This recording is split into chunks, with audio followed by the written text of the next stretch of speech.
Okay, all right. So, good afternoon, everyone. I am 𝗙𝗵𝗃𝗀𝗃𝗃, your host for today's webinar. And the topic that we are addressing today is harnessing AI and ML to combat financial crime. And at Teliolabs, we are committed to advancing fintech innovation, specializing in RPA, AI, and digital transformation to solve complex industry challenges. Today, we are thrilled to have Mr. Jagjit Singh with us. He is a seasoned professional with 18 years of experience in financial crime prevention and data analysis. He holds certifications from ACMA's 𝗖𝗍𝗺 and PMP, along with an MBA in business analytics. Jagjit has worked with leading organizations like Emirates, National Bank of Dubai, Royal Bank of Scotland, and Cognizant. He is an expert in identifying, implementing, optimizing, and managing controls for AML/CDF sanctions and fraud, and leverages advanced analytics to enhance effectiveness and efficiency in these areas. So, I'd like to welcome you, Mr. Jagjit Singh. It's a pleasure to have you here with us today. Your expertise and experience in this field are truly impressive, and we are eager to learn from your insights. Thank you, Divya. Yeah, please continue if you're saying something else. Yeah. So before we begin, I would just like to give an agenda overview to the audience here. So Jagjit here is going to delve into the role of AI and ML in transforming financial crime prevention, and he'll cover areas such as AI and ML integration, reducing false positives, monitoring sanctions, enhancing fraud detection, safeguarding data privacy, and managing AI model governance. We'll also explore the future of AI in combating financial crime. Jagjit is also going to present us with some slides to illustrate these points in more detail. So I think without further ado, Jagjit, I'd like to hand over the session to you, and the floor is all yours. Thank you, Divya, for the lovely introduction. Welcome, everyone. I want to thank all of you for joining this session on Friday afternoon. I hope you find this webinar interesting and it won't be a waste of your time. So briefly, Divya already talked about the agenda. I will start with a quick overview of financial crime offenses. We will then discuss the reasons for the need for AI and machine learning in financial crime space. Next, I will walk through various use cases in money laundering, sanctions, and fraud. Ultimately, I will also discuss challenges organizations face in implementing AI and ML. At the end, we will have a question and answer session during which I will try to answer your questions. So moving on to the first slide, which is financial crime offense. Divya, I hope my screen has changed. Yes, it has. Okay. So for many of you, financial crime might be an unknown area. So what is financial crime? Financial crime refers to illegal activities carried out by individuals or organizations for financial gains. It encompasses a wide range of offenses, including money laundering, fraud, sanction violation, bribery, corruption, tax evasion, and terrorist financing as well. So the goal of financial crime is often to acquire money, property, or other financial benefits through deceptive or other illicit means. So one of the most prominent form of financial crime is money laundering that we're going to talk about today. It involves the process of making illegally obtained money appear legitimate. Typically, this process occurs in 3 stages: placement, layering, and integration. United Nations estimated that between 2% to 5% of global GDP is laundered annually, amounting to trillions of dollars. A few typologies to launder money include structuring, rapid movement of funds, crowdfunding, along with trade-based money laundering. There are various more typologies for laundering money. Another significant offense is sanction violations. Sanctions are restrictive measures imposed on individuals, entities, even on countries to influence their behavior, their actions. There are various types of sanctions.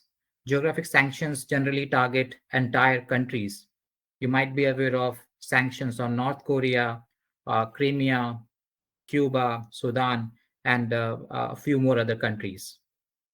While thematic sanctions focus on specific issues such as terrorism financing, United Nations often release a lot of notices, security measures targeting terrorist financing, which you might be aware of specifically for ISIL, then for Al-Qaeda. A lot of notices are being released by the United Nations, which most of the countries in the world are currently abiding to.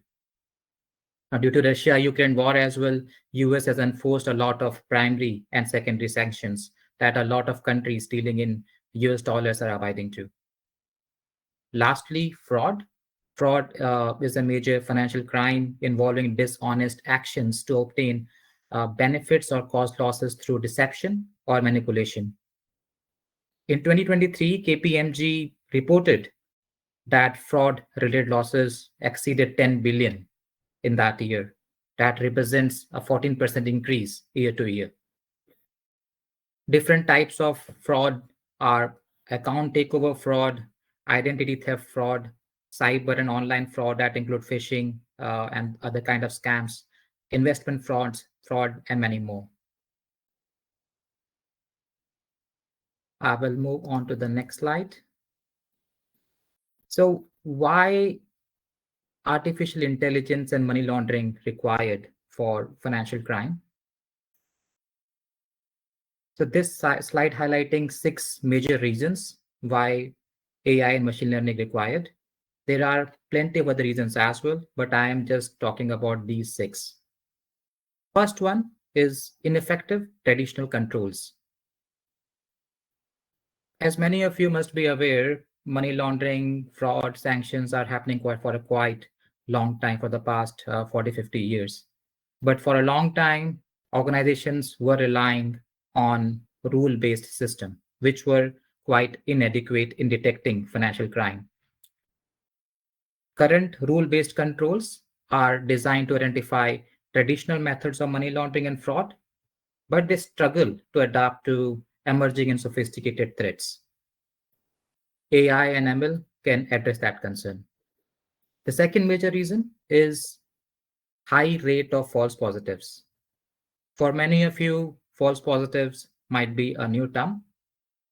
So a false positive occurs when a system generates an alert for potential money laundering or fraud that after investigation is found to be non-suspicious.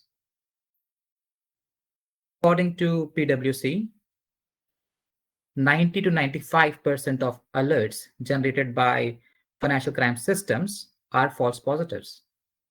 So this inefficiency burdens investigators with examining irrelevant alerts. AI and machine learning can significantly reduce false positive, allowing investigators to focus on high quality, actionable alerts. The third reason is time-consuming, low-level tasks for investigators.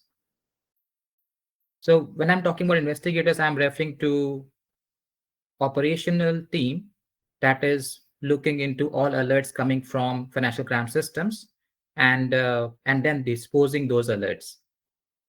So these investigators usually spend over 80% of their time on repetitive low-level tasks. And those tasks are sort of collecting information from a lot of banking systems. People who are working in bank, you might be aware of, there are a lot of systems in the bank to look after a lot of different kind of things. For example, you will have core banking system, you will have numerous channels that customer is dealing with, and there will be a lot of other departments having their different system for different purposes. So investigators are spending a lot of time in just collecting that information. So AI-driven solution like a customer 360 dashboard or RPA can streamline this process, freeing up investigators to focus on more critical tasks. The fourth challenge is around scalability. as all of you are aware, the data is exponentially increasing. And that increase is evident in transactions, logins of customers, KYC information, adverse media, and much more. And all of that information is required in the financial crime space. To manage that growth, proactive infrastructure scaling is necessary. Cloud-based AI solutions provide that flexibility to handle large volumes of data and somehow reduce false positive as well through advanced machine learning models. The fifth reason is on evolving threats. For a long time, our rule-based controls are just focusing on traditional way of laundering money, which are limited to drug kind of offenses. But with the time, as many of you are aware of cryptocurrency, a lot of scams are happening via cryptocurrency, phishing methods, which are there. Finally, ransomware as well, which are there in the market now. Finally, that money will be paid in the form of cryptocurrency, and then that money will be laundered via different means. So these cryptocurrency-related fraud, wildlife trafficking, human trafficking, social fraud, and secondary sanctions are difficult to detect with traditional systems. Artificial intelligence and machine learning provide more sophisticated tools for identifying and combating these kind of problems. The sixth reason that I have mentioned over here is rapid evolution of the payment industry. If you guys are using banking platform for a long time, you might know 4 or 5 years ago when you were transferring money from one account to another one, it was usually taking around 2 to 3 days of time. Now that time has completely changed. Now the push is for instant transactions by payment service providers and even regulators. That was seen with platforms like TransferWise and Neom, which currently is talking about transferring the funds within a couple of minutes, within 1 minute. Now, if we just got 1 minute, 1 minute or 2 minutes of time, it is quite difficult for financial institutions to do their complete due diligence around fraud, around money laundering, around sanction, and then ensuring that the payments are released from their side. Now, to do this work, again, AI and ML can assist us. I will now move on to the next slide, which is demonstrating various use cases in the money laundering space. So the first use case is anomaly detection using unsupervised and supervised models. Machine learning algorithms such as clustering techniques that includes k-means clustering, hierarchical clustering, and isolation forest are effective at grouping similar transactions to identify clusters of suspicious activities. By analyzing these characteristics, these algorithms can detect potential money laundering patterns. In addition, supervised models like decision trees, random forest, and k-nearest neighbor algorithms can be used for anomaly detection in transaction monitoring. That could identify unusual spikes in transaction frequency or amount that may indicate illicit activities. The second use case is on alert scoring, ensemble algorithm-based alert scoring for hibernation or escalation. We talked about in the previous slide that high number of false positive is a concern. A lot of investigators are spending their time on low-level tasks. So this specific use case is going to assist them. So this approach uses ensemble models to assign scores to alerts, determining whether they should be escalated for immediate review or temporarily hibernated for further analysis. I will explain this specific use case in subsequent slide. The third use case is around unsupervised model for customer segmentation. Now, traditional transaction monitoring systems rely on fixed thresholds. Now, consider a scenario that a system should generate alert if someone is transferring funds, which is say 100,000, and then immediately moving that 100,000 to someone is receiving 100,000 in the account, and then there is subsequent debit of 100,000 to some other account from that account. Now, this sort of activity will not be suspicious for a customer whose salary is say $500,000.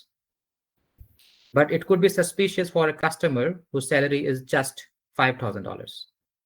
So that's why we need dynamic customer segmentation, because one size fits all approach may lead to a lot of frequent false positives, especially for high income customers.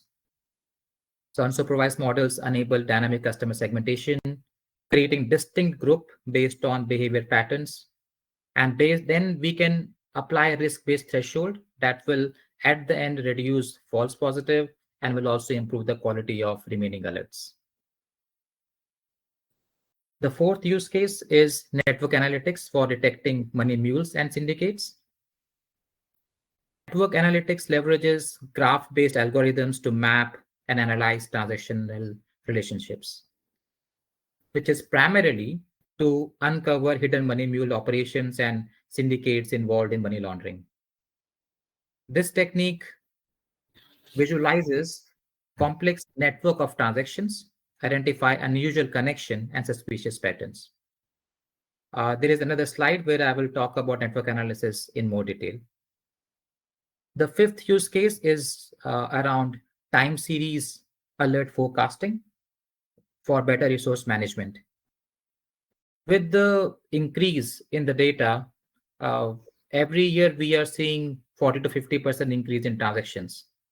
What does that mean? The alert rates are going to increase either with the same proportion, or if a new type of risk is evolving, then we might get more alerts. If we are improving things to somehow improve the quality of alerts, we might receive more alerts. Now, whenever there's an influx of alerts in the system, operations team, they come under pressure. Say that usually 10,000 alerts are coming from a system, and there were 100 investigators investigating those 10,000 alerts. But suddenly, because of either a system change or because we were trying to capture more risk, that number of 10,000 increased to 15,000. Now, if that happens, we have to increase the number of investigators. And if we are not doing that, then we won't be able to close those alerts within the regulatory tag. So this specific time series alert forecasting assists us in better resource management. In my earlier organization, we were doing this monthly. Actually, was giving this quarterly figures to the management. And if there are some changes in the upcoming months, then we were sharing it in advance so that we can hire more resources faster and address this before it becomes a problem. The last use case is around generate narration for suspicious transaction report based on Gen AI. Large language models such as ChatGPT can significantly streamline the process of generating narratives of suspicious transaction report. I'm unsure whether you're aware of suspicious transaction report. I'll just give you a brief idea about that. Whenever any alert comes in the financial crime system, investigator has to look into the alert and either close the alert, marking it as not suspicious. And if the alert is suspicious, then that investigator has to submit a suspicious transaction report to the regulator. In that report, investigator has to provide details of the reasons for suspicion. Investigator also has to provide details of the accounts that the customer is holding, major transactions, major suppliers, major clients, and any other transaction pattern that was noticed. Now, this is quite a cumbersome process, which usually take hours. But if you start using LLM model for this purpose, this whole process can be automated and it will start taking minutes. But still, even after doing all that stuff, still investigator has to look into the narration that is coming out from the model and do the necessary changes. But the same methodology can be applied not just for suspicious transaction report, for each alert that investigator is closing and marking it as non-suspicious, we don't have to report that to regulator, but still we have to provide an appropriate narration on why that alert is not suspicious. Even for that use case as well, ChatGPT can be used. So I will move on to the next slide, which is on sanctions. So we talked about sanctions before, and here are few use cases in the sanction space. The first one is suppress alerts which were repeatedly identified as false positive. Now, due to overly broad screening parameters, as people who are familiar with screening generally would know that when we receive a list from, say, OFAC or from United Nations, and we are screening it against our customer base or with the transaction, there are a few attributes that we have to match. And because of common names, geographical data, or other identifiers, we capture a wide array of non-relevant alerts. These issues increase the volume of alerts that need to be reviewed and escalate operational cost as more time and resources are required to investigate each alert. Moreover, delays and potential freezing of legitimate transactions can lead to customer dissatisfaction, damage trust, and potentially lose valuable business relationships. Now, consider a scenario where a customer named 𝗙𝗵𝗵𝗀𝗀𝗀 repeatedly triggers alerts in the payment screening system due to the name similarity with Osama bin Laden. After investigating the first alert, it was determined that 𝗙𝗵𝗵𝗀𝗀 has no connection to Osama bin Laden. If investigators have reached this conclusion multiple times, there is little value in generating the same alert. So supervised learning models can be employed to recognize these patterns and suppress repeated false positive alerts. The second use case is robotics for performing repetitive work. As I have mentioned in the previous slide in why we need AI and ML, investigators are doing a lot of low-level tasks. So RPA can assist in that. Robotic process automation can be used to handle repetitive, straightforward tasks in sanction screening. For example, the bot can automatically dismiss the alert if an alert is triggered for a person, but the sanction list refers to a company or a vessel. Similarly, if a person's birth year does not match closely with the entry on the sanction list, the alert can be closed. So RBA bots can retrieve and compare information from multiple source systems using fuzzy magic algorithms, streamlining decision making. The third use case is on alert adjudication using AI and rules. Alerts generated from various sources can be adjudicated using AI-driven insight and rule-based methodologies. Again, this will work based on historical decisions taken by investigators while closing alerts. Then the time series alert forecasting use case, we talked about this one in the previous slide as well. So that is applicable even for sanction space. If, say, today we are screening all US and European Union related list, and one day we decided because of changing regulations, regulator decided and mentioned that all organizations in the country should start abiding to the regulation of another country as well, sanction list of another country. So if that happens, say if you are just screening US and European Union, and if the now the new regulation is to start screening UK list as well, then there will be an influx of alerts.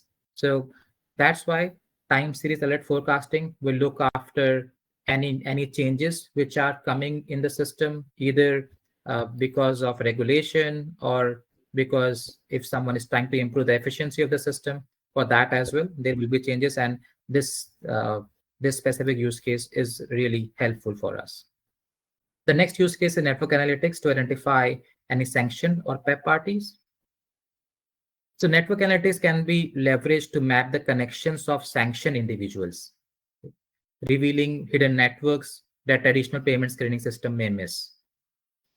So this approach helps identify other customers who might have links to sanctioned entities, thereby improving the overall detection of sanction-related risks. The last use case is NLP algorithms to detect sanctions. Natural language processing algorithms can be used to extract and interpret information from unstructured data sources such as announcement or news releases. So AI can quickly detect any mention of new sanctions or changes, even if they are not yet reflected in official lists, enabling proactive updates. So same sort of stuff can assist even in the money laundering space, wherein if there's an article on one of the customers of the bank highlighting that the customer is involved in, say, a money laundering scheme, and if the adverse media screening is happening, then we will be able to identify with the help of NLP that specific customer and we'll be able to take appropriate action. I will move on to the next slide on fraud use cases. So the first one is identify fraud based on historical labeled dataset. So as in other examples that I talked about, here as well to identify fraud, supervised machine learning models can be used. Generally, supervised machine learning models are trained on labeled historical data containing both fraudulent and legitimate transactions. The model learns to distinguish between normal and suspicious transaction patterns by analyzing features such as could be transaction amount, could be location, time, and could be merchant type, could be something else. The common classification algorithms which are used include logistic regression, decision trees, random forest, and support vector machines. The credit card transaction, say that occurs in a foreign country, shortly after a transaction in the cardholder's home country might be flagged as suspicious. And that is because of the improbability of the cardholder physically traveling such a distance in that such short time frame. So that can be identified by supervised machine learning algorithm. The second one is anomaly detection algorithms for fraud detection. Many of you might be aware of account takeover.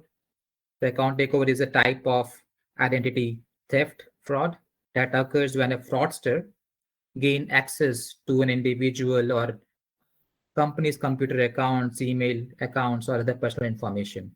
In a typical account takeover attack, hackers use phishing and malware methods to acquire legitimate user credentials, or they could even buy from dark web, and then they use those stolen credentials for account takeover.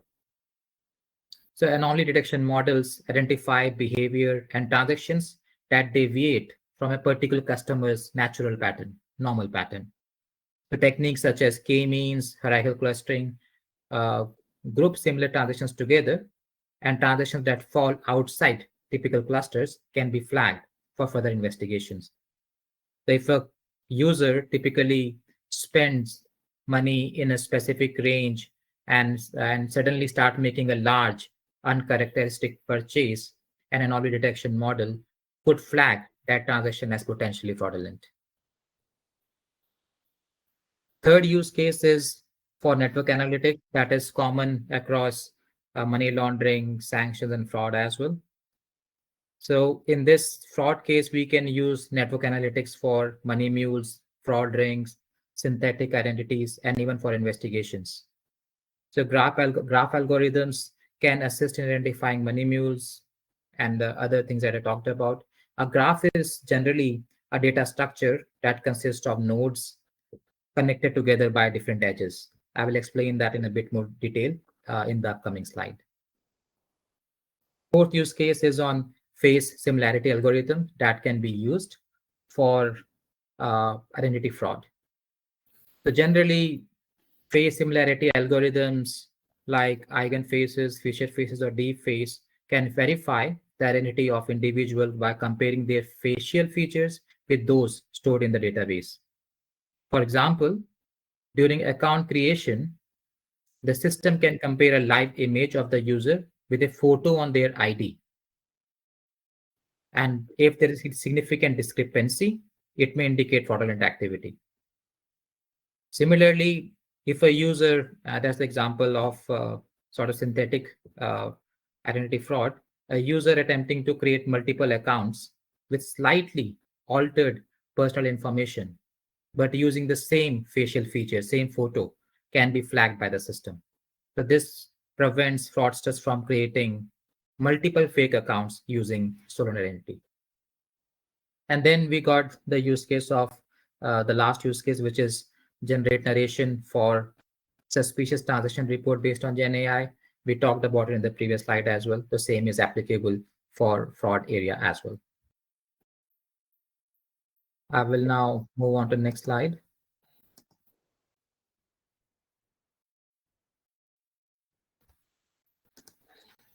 Okay, so now we talked about this specific use case.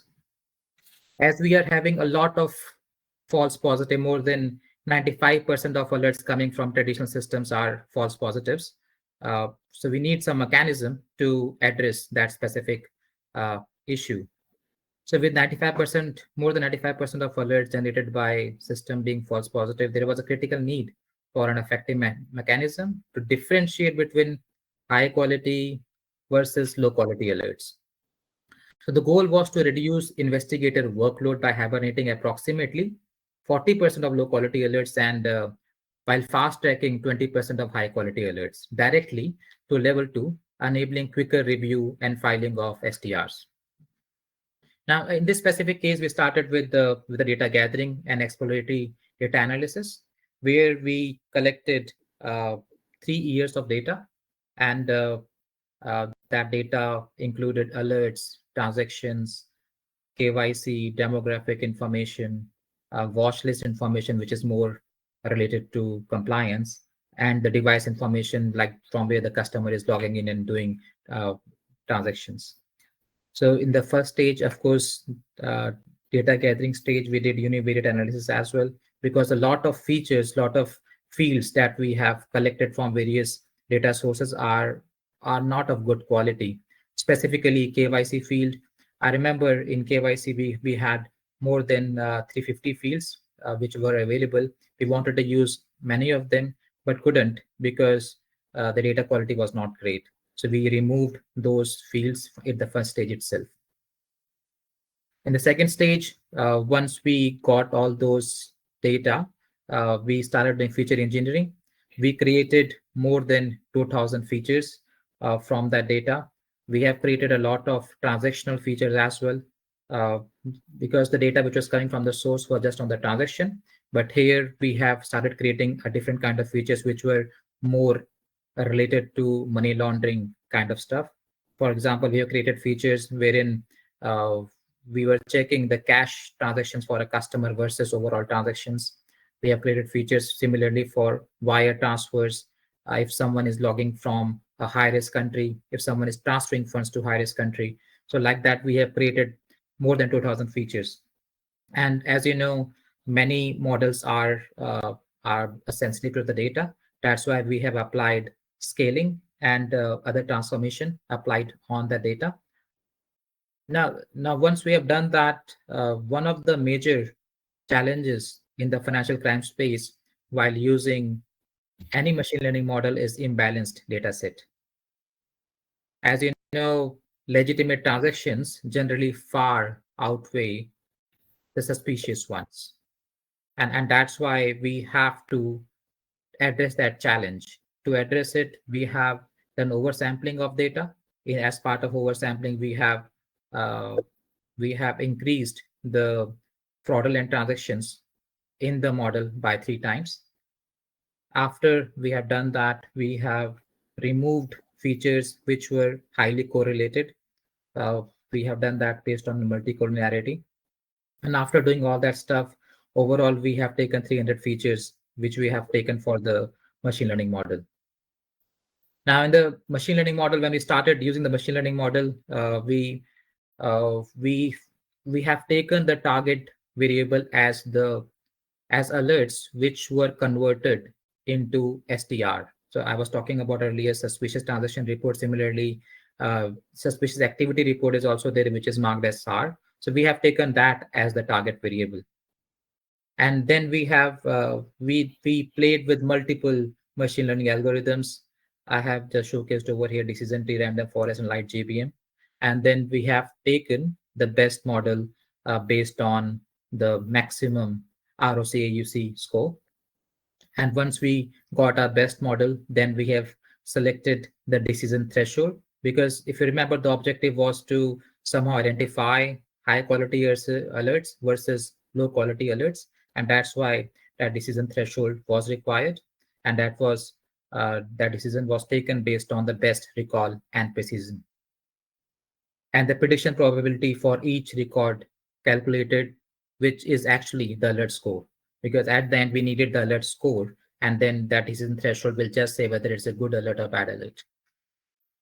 Now, as part of this whole activity, then we have the top 20% highest scoring alerts, which were sort of suspicious alerts, were straight away escalated to level 2 team.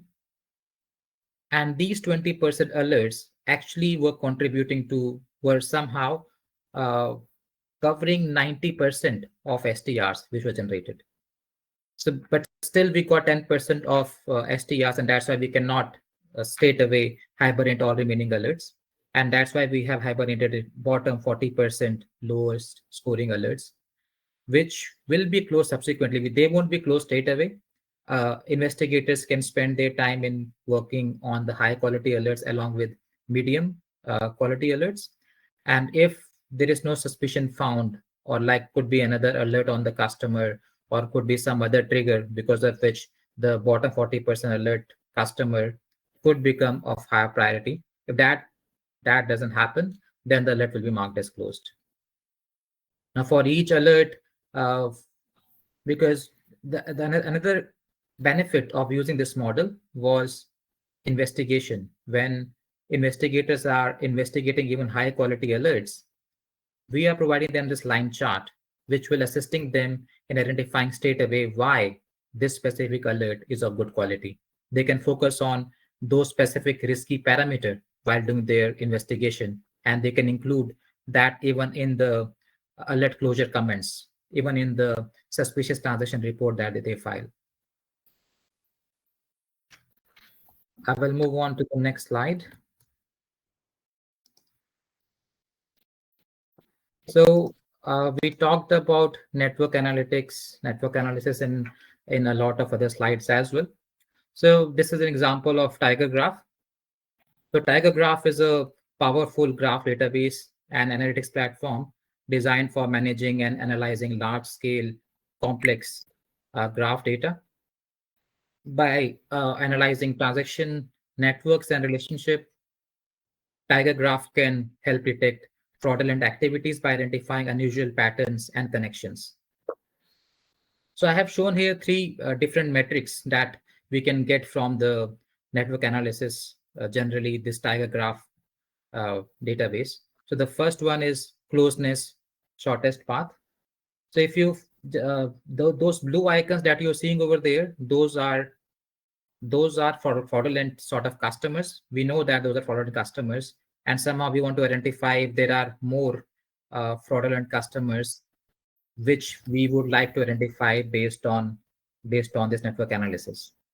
Now you can see that those two blue dots in the first one were connected with 4 different customers in between. So overall, the chain belongs to 6 customers. So it's possible that those remaining 4 customers are acting as intermediaries or hubs in fraudulent schemes. The second algorithm under Tiger Graph is about community. So community detection identifies groups of nodes that are more densely connected to each other than to the rest of the network. These communities often represent clusters of related entities. Now, for example, a community detection algorithm might reveal a group of accounts that frequently transact with each other, but rarely with other accounts. If this group exhibit suspicious behavior, for example, large cash withdrawal or frequent international transfer, it could indicate a coordinated fraud ring. So the whole community itself, we need to investigate whether all of them in that specific community are suspicious or not. The third algorithm is on centrality. So centrality measures how important a node is within a network based on its position. For example, analyzing the centrality of nodes in a financial transaction network might reveal accounts with high degree centrality, which could be used to trace the flow of illicit funds. Now, generally, in the phishing technique, a fraudster will try to get details of various customers, and all of those funds will be then moved to a specific account. As you can see here, those blue icons was receiving funds from a lot of different customers. Similarly, there are other circles as well which are of big size. It's possible that they are as well receiving money from multiple customers with the help of phishing. So with this centrality, we can identify those problematic customers as well. Now, once we get these generally these metrics from network analytics, we can even use these values in our traditional machine learning algorithms as well.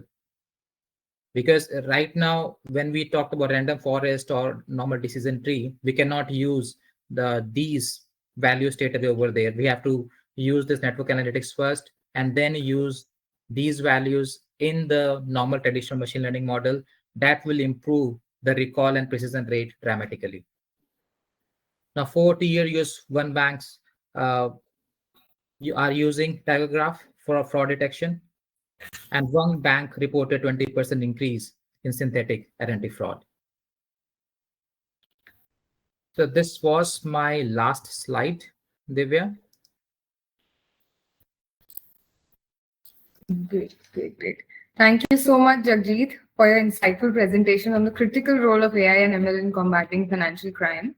Your expertise has definitely provided us with a deeper understanding of how these technologies can enhance compliance and risk management in the financial sector.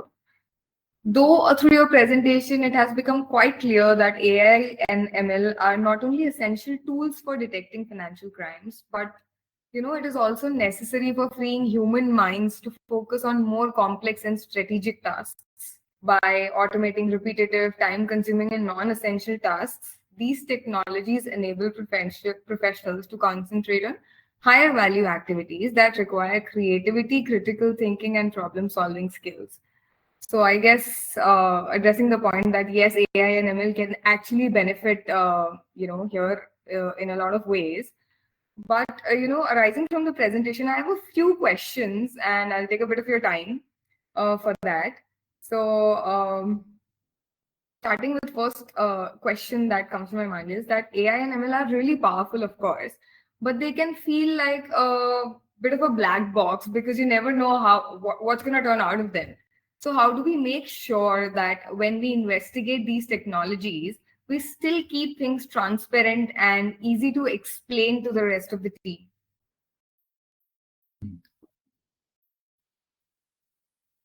Yeah, your question is quite valid. Generally, whenever specifically in financial crime space,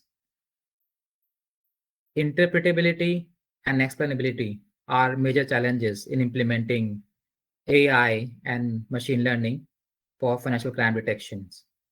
Now, many advanced machine learning algorithms operate as black box, and that's why it is quite difficult difficult to understand. I'm getting a call. Give me a second.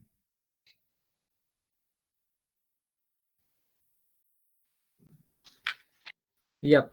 Okay. So yes, I was talking about black boxes. Yes. So it is quite difficult for people to understand how decisions are made. So organizations can rely on traditional models, like your random forest decision trees, those kind of models, which are quite easier to understand, and regression models. Or they can use tools like Shapley, additive explanations, and line charts that can provide explanations and insights into model predictions. Did I answer the question? Yes, quite well. Yeah. So another question that would be, a little on false positives here again. So you mentioned that a lot of alerts we get are false positives. Precisely, you mentioned that 95% of them are false positives, which can be really frustrating. So are there any specific AI tricks or techniques that can help cut down these without driving up the costs significantly? Sure. So I talked about this specific challenge in, I think, multiple slides, and I have even presented one slide specifically to address this specific issue. But that is more on post alert generation. Once the alert is generated from the system, then that ensemble machine learning model can assist in alert scoring, and based on that, we can either auto close poor quality alerts or escalate high quality alerts. But I think we should do something to stop generating the alert of those kind of alerts, false positive alerts. Now, how to do that? To minimize the generation of low quality alerts, it is essential to conduct a thorough analysis of those alerts and underlying issues. So data analysts, along with data scientists, should focus on specific rules or controls that are generating high volumes of false positives. By using techniques such as decision tree, we can identify patterns and commonality among the low quality alerts. For example, I remember when I was doing this analysis, I discovered that certain transaction types, such as charges, utility payments, are consistently flagged but rarely suspicious. So these could be excluded from the rules to reduce false positives. Further, text mining of investigator comments can provide valuable insights. By analyzing these comments, data scientists can uncover recurring themes and feedback. So we have identified, I remember on top of my mind, when we were working on one specific control, which was on overpayment of loans. We identified a few patterns primarily because we did text mining on investigator comments, and we were able to reduce the alerts from that specific scenario by 60%. That's great. All right. In the presentation, we also talked about sanctions and how you mentioned that sanction lists are always being updated and there are always new sanctions being, introduced. So how do you think that AI can keep up with these changes, and what are the steps taken to make sure nothing important slips through the cracks in real time?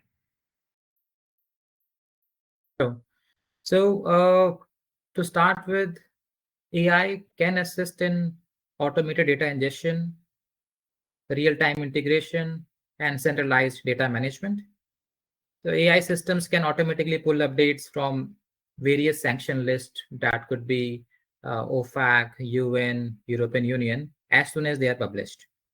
So this automation eliminates the needs for manual updates, ensuring that the most current data is always in use. And that can be accomplished with the assistance of API integration, web scraping, or even daily scheduled data feeds. And of course, with that, we will get real-time integration as well. And AI can also help in centralizing sanction list management by integrating multiple lists into a single unified database. As you can think of, many organizations have to abide to a lot of different regulations, and for that, they have to screen a lot of different type of lists. It is not a good idea to manage all of them separately. It is better to have a centralized list that can be screened together. So a customer or a sanctioned party will be part of OFAC list, will be part of European Union list, will be part of Indian list as well. it doesn't make sense to have 3 entries. It makes sense to have 1 entry and then screen straight away against our customer database. So there are vendors in the market who are already providing this specific functionality, like Refinitiv. And then your question on that nothing should fall through the crack. Practically, machine learning models can continuously scan for anomalies in the sanction screening process, such as they can compare lists for various days and say the latest list versus older versions, and they can, with the help of anomaly detection, we can detect any missed updates or potential issues with list synchronization. Okay, great. That makes a lot of sense. So also with fraud, especially things like synthetic identity fraud that you mentioned while we were during the presentation, they are getting more complicated and sophisticated with the passing day. So how good do you think are our current AI models at catching these, and what's the toughest part about training these models to catch these sophisticated crimes of today? So I will answer your question first on how good our current solutions are. I would say we are on a journey right now to detect and prevent fraud as quickly as possible with the help of advanced analytics. To stay ahead of emerging threats, organizations must adopt an agile approach. They should experiment with various solutions, learn from failures, and continuously improve. So by embracing a fail fast, learn faster mindset, we can accelerate the implementation of more effective solutions, ensuring that we stay one step ahead. The example that you talked about, synthetic identity fraud, fraudsters construct fake identities by blending real personal information with fabricated details. And that result in a fictitious identity that doesn't correspond to a real person. This poses significant challenges for organizations trying to prevent such fraud, as the synthetic identity essentially creates a victim who doesn't exist in real life, making detections more difficult. So I believe collaboration with government agencies will be crucial to combat synthetic identity fraud effectively. For example, a centralized verification system such as a credit bureau would play a significant role in confirming the authenticity of identities. Additionally, leveraging advanced technologies like facial similarity algorithms that I talked about earlier can also assist in synthetic identity theft. Your another part of that question, which was on toughest part about training these models. I would say toughest part of training any financial crime related model is the challenge of dealing with data. So fraudulent cases, as I mentioned earlier, are rare compared to the legitimate ones.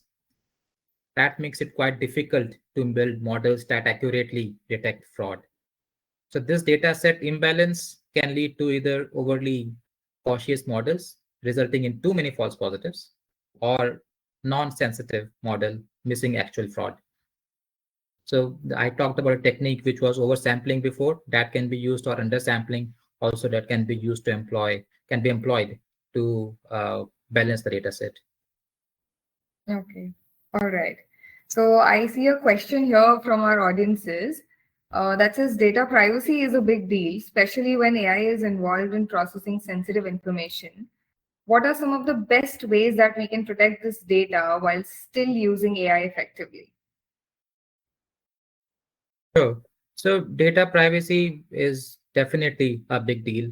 And I have faced a lot of challenges earlier as well for using sensitive data in the models.